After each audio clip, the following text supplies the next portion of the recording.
Chinese scholar and author, wrote, "India was China's teacher in trigonometry, quadratic equations, grammar, phonetics, and so forth."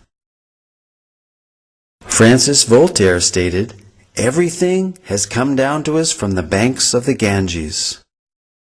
From these statements we see that many renowned intellectuals believed that the origin of scientific thought was the Vedas. The Vedic literatures contain descriptions of advanced scientific techniques, sometimes even more sophisticated than those used in our modern technological world. Modern metallurgists have not been able to produce iron of comparable quality to the 22-foot-high Iron Pillar of Delhi, which is the largest hand-forged block of iron from antiquity. This pillar stands as mute testimony to the highly advanced scientific knowledge of metallurgy that was known in ancient India. Cast in approximately the 3rd century BCE, the 6.5-ton pillar over 2 millennia has resisted all rust and even a direct hit by the artillery of the invading army of Nadir Shah during his sacking of Delhi in 1737. Vedic cosmology is yet another ancient Vedic science which can be confirmed by modern scientific findings, and this is acknowledged by well-known scientists and authors such as Carl Sagan and Count Maurice Maeterlinck, who recognized that the cosmology of the Vedas closely parallels modern scientific findings. Carl Sagan stated, "Vedic cosmology is the only one in which the time scales correspond to those of modern scientific cosmology." Nobel laureate Count Maurice Maeterlinck wrote of a cosmogony which no European conception has ever surpassed.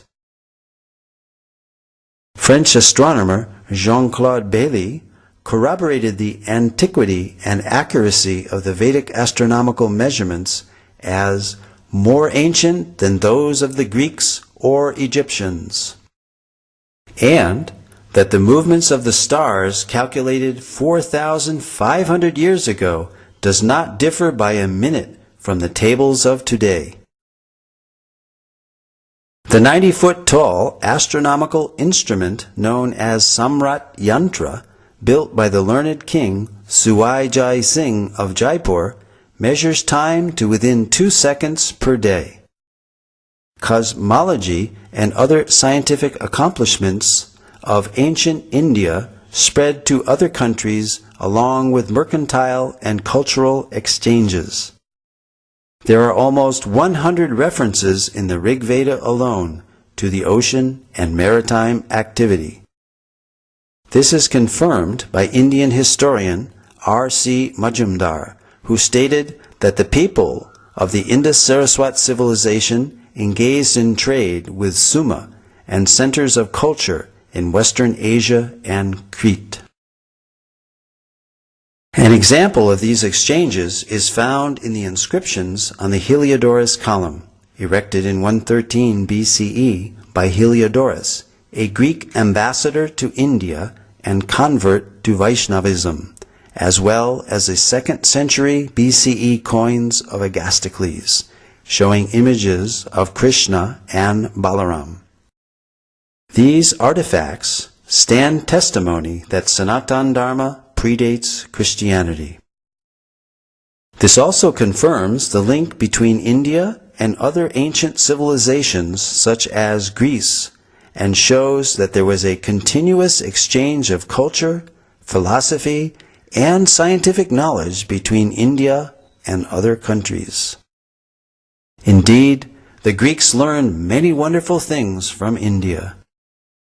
Voltaire, the famous French writer and philosopher, stated, "Pythagoras went to the Ganges to learn geometry."